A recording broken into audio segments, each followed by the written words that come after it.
በማዕከላዊ ኢትዮጵያ ክልል በከተማ ልማት ዘርፍ በተሰሩ ፈርጀ ብዙ ስራዎች በክልሉ የሚገኙ ከተሞች ሁለንተናዊ ለውጦችን አስመዝግበዋል። በክልሉም በከተማ ልማት ስራዎች በኮሪደር ልማት ስራና የአንድ ከተማ አንድ ፕሮጀክት የንቅናቄ ስራዎች የክልሉን ነዋሪ የአኗኗር ዘይቤን እንዲያዘመን ከማስቻል ባለፈ የክልሉን ገጽታ በእጅጉ የቀየሩ እንደሆነ የክልሉ ከተማ ልማትና ኮንስትራክሽን ሴክተር አንድነት ለጽዳት ትጋት ለአገልግሎት ውሳኔ ለልማት በሚል መሪ ሐሳብ ባካሄደው ያለፈውን በጀት ዓመት አፈጻጸምና በቀጣይ ዕቅዱ ላይ በቡታጅራ ከተማ በመከረበት መድረክ በምክትል ርዕሰ መስተዳድር ማዕረግ የከተማ ልማትና ኢንዱስትሪ ክላስተር አስተባባሪና የክልሉ ከተማ ልማትና ኮንስትራክሽን ቢሮ ኃላፊው አቶ ስንታየሁ ወልደሚካኤል ተናግረዋል። 2018 በጀት ዓመት የክልላችን ከተሞች ከፍተኛ መነቃቃትና ተጨባጭ እድገት ያስመዘገቡበት ውጤታማ ዓመት ነበር። ለአብነት ከህብረተሰብ ተሳትፎ አንጻር የከተማ ህብረተሰብ ለከተማ መሰረተ ልማት የሚያደርገውን ተሳትፎ ወደ 2.2 ቢሊዮን ብር ማድረስ የተቻለበት በከተማ መሰረተ ልማት አስፋልትን ጨምሮ የሚካሄድ ልዩ ልዩ የመንገዶች ግንባታ እና ከፈታ ስራ ወደ 1348 ኪሎ ሜትር ማድረስ የተቻለበት የከተሞች መንገድ ዳር መብራት ዝርጋታ ወደ 336 ኪሎ ሜትር እና የውሃ መስመር ዝርጋታ ወደ 474 ኪሎ ሜትር ማድረስ የቻልንበት ዓመት ነበር።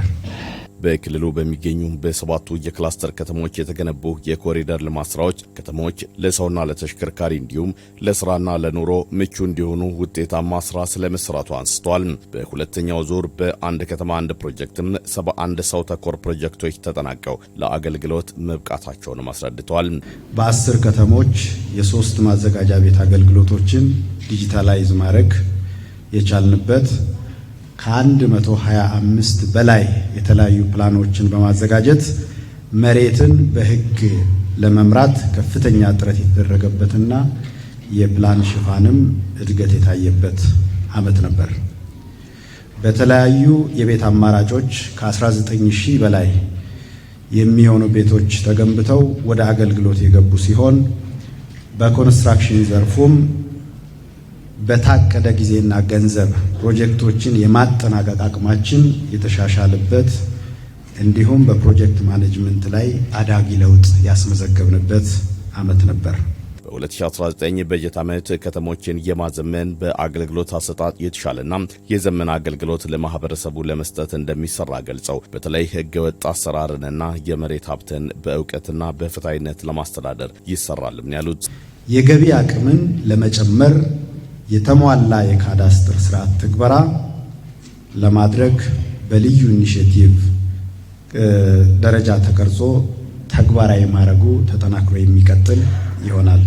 በከተሞች በቂ የመሬት ዝግጅት በማድረግ በተለያዩ አማራጮች የቤት አቅርቦትን ለማህበረሰቡ ተደራሽ ለማድረግ በክልሉ በልዩ ትኩረት እንደሚሰራ አስረድተዋል። የማህበር ቤትን ጨምሮ በተለያዩ አማራጮች የቤት አማራጮችን ለማስፋት በከተሞች የመሬት ዝግጅት የቴክኖሎጂ አማራጮችና የፋይናንስ አማራጮችን የማፈላለግ ስራና የማቅረብ ስራ በያዝነው በጀት ዓመት በልዩ ትኩረት ርብርብ የምናደርግበት ዘርፍ ይሆናል። የሁሉ ነገር ማስፈጸሚያ አቅም ገቢ እንደመሆኑ የከተሞችን ገቢ ለማሳደግ የገቢን መሰረት ማስፋትና ገቢን በጥረት የመሰብሰብ ስራ በልዩ ትኩረት የምንፈጽም ይሆናል። በከተሞች ለሚሰሩ ሁሉ አቀፍ ስራዎች የማህበረሰቡ ተሳትፎ የላቀ መሆኑን የገለጹት ኃላፊው ይህ ተጠናክሮ እንዲቀጥልም ጥሪ አቅርበዋል። የመልካም አስተዳደር ችግሮችን የመቀነስ አገልግሎቶችን የማሻሻልና የማዘመን ከቆሻሻና ከሌብነት የጸዱ ከተሞችን የመፍጠር በአጠቃላይ ከተሞችን ምርታማና የብልጽግና ማዕከል የማድረግ ውጥኖች በልዩ ትኩረት የሚተገበሩበት በጀት ዓመት ይሆናል። በመድረኩም በተጠናቀቀው በጀት ዓመት በተሰሩና በቀጣይ በሚከወኑ ተግባራት ዙሪያ የቀረበውን ሪፖርት መነሻ በማድረግ ውይይት ተደርጓል።